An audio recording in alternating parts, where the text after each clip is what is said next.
Hello दोस्तों, हमारे YouTube channel में आपका स्वागत है। आज हम बताएंगे मिग वेल्डिंग मशीन का करंट वोल्टेज सेट कैसे करें। जो कि मिग वेल्डिंग मशीन का करंट वोल्टेज सेट करना बहुत ही आसान है और बहुत आसानी से मिग वेल्डिंग मशीन का करंट वोल्टेज सेट कर सकते हैं।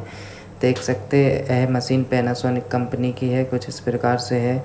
इसको आज प्रॉपर सेट करके बताएंगे और मशीन को भी सेट करके बताएंगे और करंट वोल्टेज सेट करना आपको बताएंगे। यह होल्डर है, होल्डर कुछ इस प्रकार से रहता है, जो कि पहले टिप नोजल को अच्छा प्रॉपर सेट करके बताते हैं। इसको पहले सेट कर लेना है आपको। होल्डर बोलते हैं, होल्डर चारों होल, इसमें 4 होल रहते हैं, वो चारों होल साफ़ होना चाहिए। और होल्डर कुछ इस प्रकार से रहता है, चारों होल इसके बंद ना हो देख लेना। इसमें दाना माना ना लगा हो कहीं भी, अगर दाना लगा होगा तो गैस फॉल्ट होएगा आएगा। और इसे इंसुलेटर बोलते हैं। इंसुलेटर कुछ इस प्रकार से रहता है और इंसुलेटर को अच्छी तरीके से चेक कर लेना है कि शार्ट तो नहीं है इंसुलेटर। एक काला काला मसाले टाइप का रहता है, यह टूट जाता है और फिर इसे शार्ट होने लगता है, नोजल शार्ट होने लगता है। अगर जिस पार्ट पे आप वेल्डिंग मार रहे हो वहाँ नोजल थोड़ी ही झुकी तो वहीं शार्ट हो जाएगा। इसीलिए इसको अवश्य कर ध्यान रखें कि इंसुलेटर शार्ट ना हो, यानी कि मसाला कहीं से टूटा हो तो उसको चेंज कर ले इंसुलेटर को। इसे कॉन टिप बोलते हैं। कॉन टिप कुछ इस प्रकार से रहती है, देख सकते हैं। इसको भी अच्छी तरीके से बाहर से साफ़ कर लें, या जाम तो नहीं है, जाम देख लें कि जाम तो नहीं है टिप। इसको जाम अच्छी तरीके से कुछ इस तरीके से आपको वायर में डाल के ऊपर नीचे करके देख लेना है कि टिप फ्री है, टिप जाम तो नहीं है। टिप जाम हो तो आपको साफ़ कर लेना है वायर डाल के, और साफ़ नहीं हो तो आप टिप चेंज कर ले तो सही रहेगा और करंट वोल्टेज सही सेट हो जाएगा आपका। अगर टिप जाम होगी तो आपकी मशीन सही सेट नहीं होगी। फिर उसके बाद नोजल को कुछ इसका तरीके से अच्छी तरीके से क्लीन कर लें, जो कि दाना माना वगैरह लगा। इसके बाद आपको टिप से नोजल से टिप थोड़ी छोटी रखना है, जो कि आपको 1-2-3 mm तक छोटी रखना है, जो कि सही साट आपकी मशीन चलेगी और टिप में वायर बार बार नहीं फंसेगा। फिर इसके बाद आपको करंट वोल्टेज के बटनों का विशेषकर ध्यान रखना है कि किससे करंट सेट होता है और किससे वोल्टेज सेट होता है। और गैस फ्लोमीटर के बारे में थोड़ा बहुत जानकारी होना चाहिए आपको, तो बड़ी आसानी से मिग वेल्डिंग मशीन सेट कर सकते हैं।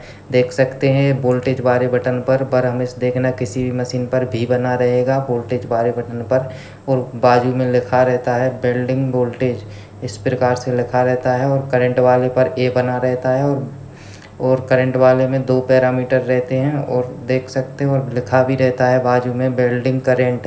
इसमें 2 पैरामीटर दिए रहते हैं, जिसमें अलग अलग वायर के थिकनेस के हिसाब से 2 पैरामीटर दिए गए हैं, जैसे कि 0.8 का, 1.0 का और 1.2 का। जैसे कि 1.2 का पैरामीटर है, इसमें जो ब्लैक कलर का दिख रहा है एक 1.2 का है, और 0.8 का और 1.0 का वाइट वाला है, जिसमें 300-350 तक करंट है, और 450 तक है वो 0.2 का है, ये 1.2 का है, सॉरी 1.2 का है ब्लैक वाला, और 0.8 का है वाइट वाला। और इधर भी लिखा रहता है वेल्डिंग करंट। इस इस प्रकार से पैरामीटर है, और इसे गैस फ्लोमीटर बोलते हैं। गैस फ्लोमीटर कुछ इस प्रकार से रहता है, देख सकते हैं। गैस का विशेषकर ध्यान रखें कि 15 से ऊपर आना चाहिए, 15 से नीचे मत हो। अगर नीचे आएगी तो आपकी गैस फॉल्ट आने लगेगा मशीन में, और वेल्डिंग मशीन भी सही साट नहीं चलेगी, और वेल्डिंग भी आपकी ख़राब आने लगेगी फूली। इस तरीके से इसमें गैस चेक होती है, और आप यहाँ से गैस को कम ज़्यादा कर सकते हैं अपने पार्ट की थिकनेस के हिसाब से, और यहाँ से आप कम ज़्यादा कर सकते हैं। और फिर इसे इंचिंग का बटन बोलते हैं। इंचिंग के बटन को इधर दबा के रखोगे तो आपकी जो रोलर आपको चेंज करना पड़ता है वायर बिंडल, तो यहाँ से बहुत स्पीड से वायर निकलता है और आपका समय भी बच जाता है, और गैस भी बेकार नहीं जाती। इसको दबाने से गैस भी नहीं निकलती और वायर बहुत स्पीड से निकल जाता है, जिससे आपका समय बच जाएगा। और इसके बाद आपको फिर देखना है कि वायर कितने का वायर लगा है, कितने mm का वायर बिंडल लगा है आपकी मशीन में। उसी के हिसाब से आप करंट वोल्टेज सेट करोगे और पार्ट की मोटाई के हिसाब से। देख सकते हैं 0.8 का वायर बिंडल लगा है 15 kg का। इसका आवश्यक ध्यान, जो कि 15 kg का वायर बिंडल लगा है इस प्रकार से, और कुछ ये पार्ट नंबर दिया गया है। फिर उसके बाद आपको इधर वायर फिटर को देखना है पूरे में कि आप जितने का वायर बिंडल लगा है उतने का आपका रोलर लगा है और उतने पे टाइट है क्या कि नहीं है। क्योंकि ये रोलर आपके अलग अलग प्रकार के आते हैं, 3 प्रकार के रोलर आते हैं एक मशीन के, 3 प्रकार के। जितने प्रकार के वायर आते हैं उतने प्रकार के रोलर पर कट रहते हैं, और अलग अलग प्रकार के अलग अलग वायर के हिसाब से रोलर चलाने पड़ते हैं। और रोलर भी मशीन में अलग अलग प्रकार के डलते हैं। जैसे कि मेरी मशीन में देख सकते हो, एक रोलर, ए वाले रोलर में 2 कट हैं, जो कि एक कट है 0.8 का और एक कट रहेगा 1.2 का इस रोलर पर। क्योंकि मैं कभी कभी 1.2 का भी वायर यूज करना पड़ता है, तो रोलर को यहाँ से पलटी करना पड़ता है। जो कि अभी रोलर वायर बिंडल लगा है 0.8 का, तो 0.8 पे ही रोलर लगा है। देख सकते हो, उंगली रख के देख रहा हूँ तो बराबर मेरा वायर 0.8 का बैठ रहा है रोलर पे, न ढीला। उसके पीछे है जो रोल कट है वो 1.2 का है, और यहाँ से आपको नट खोल के रोलर को बाहर खींच के चेंज कर लेना है रोलर को। अगर आपका वायर 1.2 का लगा है तो रोलर को पलटी ज़रूर कर ले। और इसी प्रकार से 3 प्रकार के रोलर आते हैं, जैसे कि 0.8 का, 1.2 का और 0.6 का और 0.1 का। इसी तरीके से 3 प्रकार के रोलर आते हैं। और इधर भी ज़रूर ध्यान दें कि आप जितने का वायर डाले हैं उतने पे ही टाइट करके रखें तो सही रहेगा, वरना आपकी मशीन सही साट सेट नहीं होगी और सही साट चलेगी नहीं, बार बार फंसेगी। क्योंकि इधर लिखा भी है, देख सकते हैं 0.9, 0.8 भी लिखा है। 0.8 पे मेरी मशीन टाइट है, जो कि मेरा 0.8 का वायर लगा है, और 1.2 और 1.6 आपका जितने का वायर लगा है उतने पे इसको टाइट करके रखें।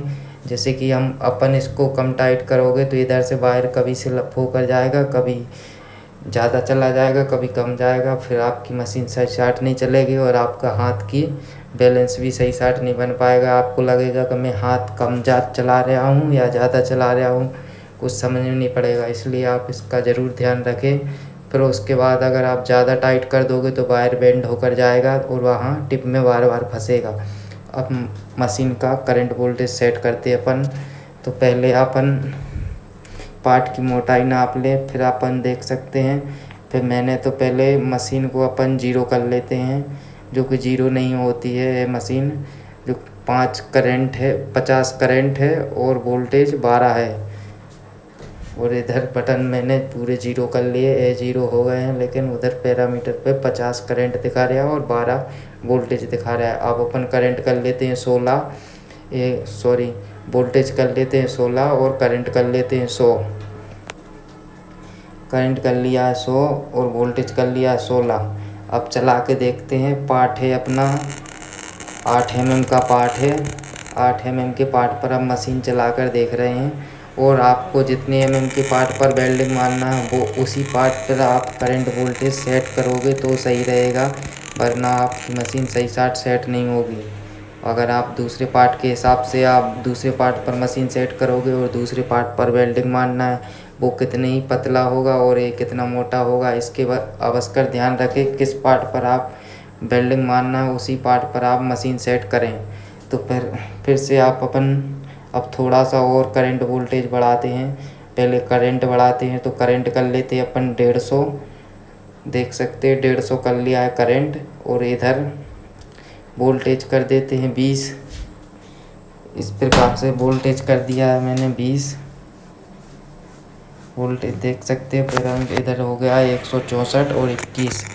164 है करंट और 21 है वोल्टेज। मशीन थोड़ी सा सही सी चलने लगी है, अब कुछ इस प्रकार से मशीन चलने लगी है। आवाज़ देख सकते हो, थोड़ा अब मस्त चल रही है, लेकिन थोड़ा भी वेल्डिंग में कमी है। देख सकते हो कुछ इस प्रकार से वेल्डिंग आ रही है, थोड़ी कहीं पतली आ रही, कहीं मोटी आ रही है। तो अभी बराबर करंट वोल्टेज सेट नहीं हुआ है, तो थोड़ा और करंट वोल्टेज बढ़ाते हैं अपन। तो पहले अपन इसमें थोड़ा करंट कम बढ़ाएंगे, वोल्टेज अब की में ज़्यादा एक बराबर ही बढ़ाएंगे, थोड़ा सा करंट बढ़ा देंगे, थोड़ा सा वोल्टेज। तो करंट बढ़ा दिया है अपन ने, 84 करीब कर दिया है करंट, और 23 कर दिया है वोल्टेज। देख सकते हैं 23 कर दिया है वोल्टेज और 184 कर दिया है करंट। देख सकते हैं इस प्रकार से। अब चला के देखते हैं मशीन, तो मशीन अब बिल्कुल प्रॉपर चल रही है और मस्त आवाज़ भी आ रही है। देख सकते हैं आवाज़ से मालूम पड़ जाता है बराबर मशीन सेट हो चुकी है। वीडियो पसंद आई हो तो वीडियो को लाइक करें, चैनल को सब्सक्राइब करें। धन्यवाद। वीडियो में बने रहने के लिए धन्यवाद। वेल्डिंग देख सकते हो मस्त आ रही है अब, और वेल्डिंग ना फैल रही है ना ढेर लग रहा है। इसका मतलब है मशीन सही साट सेट हो चुका है।